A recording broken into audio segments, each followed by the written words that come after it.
आज हम पढ़ेंगे फ्रिक्शन यानी कि घर्षण, जो कि एक फोर्स होता है। फ्रिक्शन जो कि एक फोर्स होता है और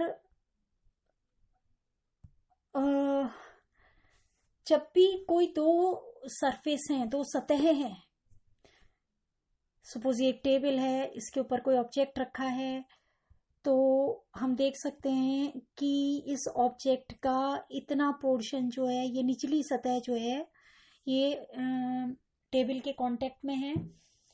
और अगर हम इसको मूव करने के लिए इस डायरेक्शन में कोई फोर्स लगाएं, तो अगर ये मूव करने लगता है ऑब्जेक्ट इस टेबल के ऊपर, तो जितना कांटेक्ट में सरफेस है दोनों का, उनके बीच में रिलेटिव मोशन होगी। जैसे कि हम हाथ को एक दूसरे के ऊपर रख करके आपस में रगड़े हैं, तो दोनों हाथों के बीच में रिलेटिव मोशन होती है।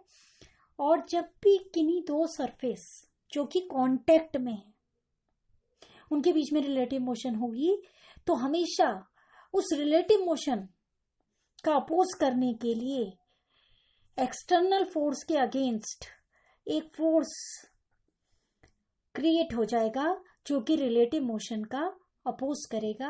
जो सापेक्ष गति होगी दोनों सतहों के बीच में, उसका अपोज करेगा या करता है, उसे हम कहते हैं फ्रिक्शन यानी कि घर्षण बल।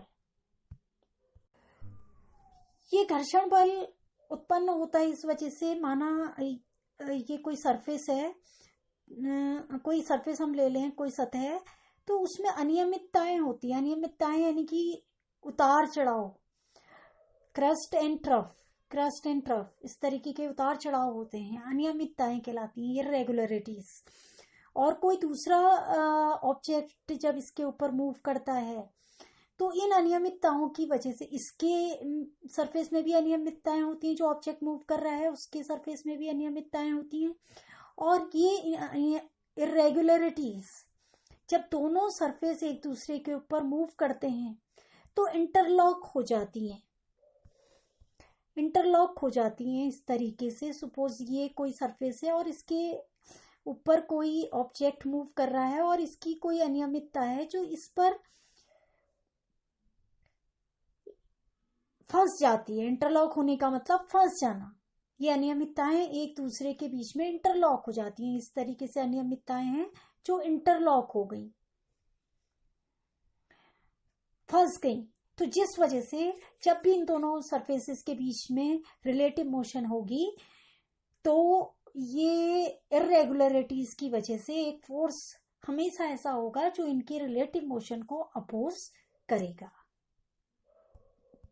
जिसे हम कहते हैं फोर्स ऑफ फ्रिक्शन। सपोज हमने एक ऑब्जेक्ट ले लिया, ये ऑब्जेक्ट है जो कि सपोज एक टेबल में रखा हुआ है, टेबल में रखा है ये ऑब्जेक्ट। और अगर ऐसा है तो इस पर दो फोर्स काम करेंगे। एक तो इसका वेट वर्टिकली डाउनवर्ड्स, और ये वेट से ये इस टेबल को में फोर्स लगा रहा है, तो उस फोर्स के अगेंस्ट नॉर्मल रिएक्शन, जो कि न्यूटन का थर्ड लॉ कहता है कि every action has opposite and equal reaction. तो अपोजिट डायरेक्शन में और इसी के इक्वल अमाउंट में ये रिएक्शन इस पर नॉर्मली अपवर्ड डायरेक्शन में वर्क करने लगेगा। और हम देख सकते हैं कि इस पर कोई एक्सटर्नल फोर्स नहीं लग रहा है। और ऐसी स्थिति में, इस सिचुएशन में, ये जो ऑब्जेक्ट टेबल पर रखा हुआ है ये रेस्ट पर होगा, मूव नहीं करेगा। ये दोनों फोर्स जो इस पर लग रहे हैं, इसका वेट वर्टिकली डाउनवर्ड और ये नॉर्मल रिएक्शन अभिलंब प्रतिक्रिया ऊपर की ओर वर्टिकली अपवर्ड डायरेक्शन में, दोनों बराबर हैं और ऑपोजिट डायरेक्शन में हैं, और इसलिए एक दूसरे के प्रभाव को निरस्त कर देंगी, और इसमें कोई ऑब्जेक्ट में कोई मूवमेंट नहीं होगा। लेकिन अगर हम इस ऑब्जेक्ट में अब कोई एक्सटर्नल फोर्स लगाते हैं इस डायरेक्शन में, तो जैसे ही हम एक्सटर्नल फोर्स लगाते हैं, भले ही इस ऑब्जेक्ट में अब भी कोई मूवमेंट ना हो, अब भी ऑब्जेक्ट रेस्ट पर है, लेकिन एक्सटर्नल फोर्स के लगते ही इसमें एक और फोर्स वर्क करने लगता है जो कि एक्सटर्नल फोर्स के ऑपोजिट डायरेक्शन में वर्क करता है। और ये जो एक्सटर्नल फोर्स है ये नॉर्मल रिएक्शन के हमेशा डायरेक्टली प्रोपोर्शनल होता है।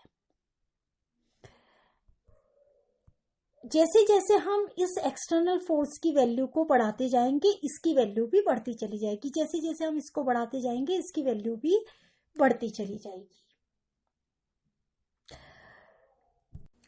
हमें इसे बढ़ाने की जरूरत क्यों पड़ रही है? इसलिए कि हम इस ऑब्जेक्ट को मूव करा सकें, यानी कि इसका जो वेट है या फिर हम कह लें कि वेट के बराबर जो नॉर्मल रिएक्शन है ये जब तक कि ये एक्सटर्नल फोर्स इस नॉर्मल रिएक्शन को ओवरकम ना कर ले तब तक ये ऑब्जेक्ट मूव नहीं करेगा। तो इसलिए हमें इसको बढ़ाने की जरूरत पड़ती है।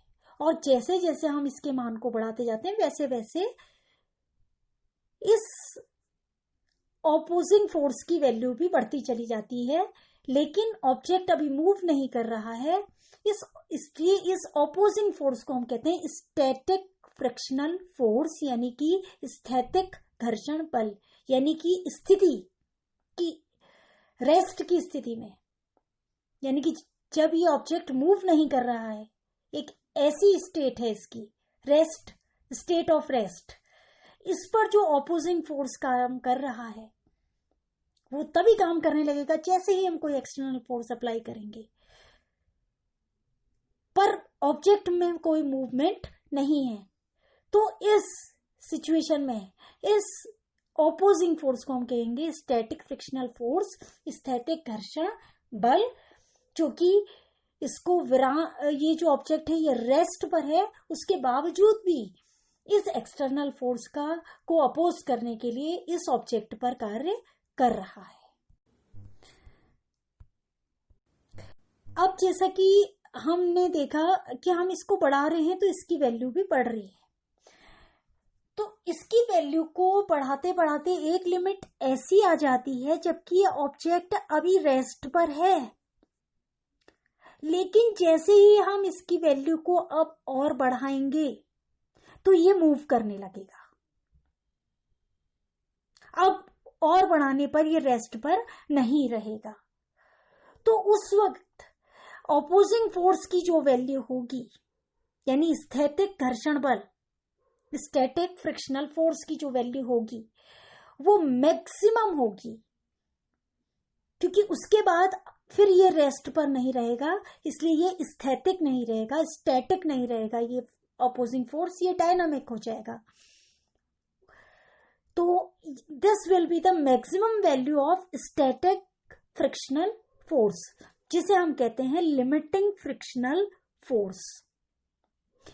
लिमिटिंग फ्रिक्शनल फोर्स को हम डिनोट करते हैं Fs मैक्सिमम से, because this is the maximum value of frictional force, और ये होता है directly proportional to the normal reaction. इसके डायरेक्टली, यानी कि जितना ऑब्जेक्ट हैवी है, जितना उसका वेट ज्यादा है, उतना ही आर की वैल्यू भी ज्यादा होगी, और जितनी ज्यादा वैल्यू आर की होगी इसकी वैल्यू उतनी ही ज्यादा होगी, यानी कि हमें उतना ही ज्यादा एक्सटर्नल फोर्स लगाना पड़ेगा इसे मूवमेंट की स्टेट में लाने के लिए, गति की अवस्था में लाने के लिए, तैयार करने के लिए। क्योंकि उसके बाद जैसे हम इसकी वैल्यू को बढ़ाएंगे गति करने लगेगा, अभी गति में नहीं, यानी कि गति के लिए तैयार करने में उतना ही अधिक फोर्स हमें लगाना पड़ेगा। मूव करने के लिए हम इसे रेडी कर रहे हैं। तो ये किस पर डिपेंड करेगा? इस नॉर्मल रिएक्शन पर। ये जितना ज्यादा है उतना ही ज्यादा हमें ये लगाना पड़ रहा है, और उतना ही ज्यादा फिर अपोजिंग फोर्स भी इसके रेशियो में बढ़ता जा रहा है।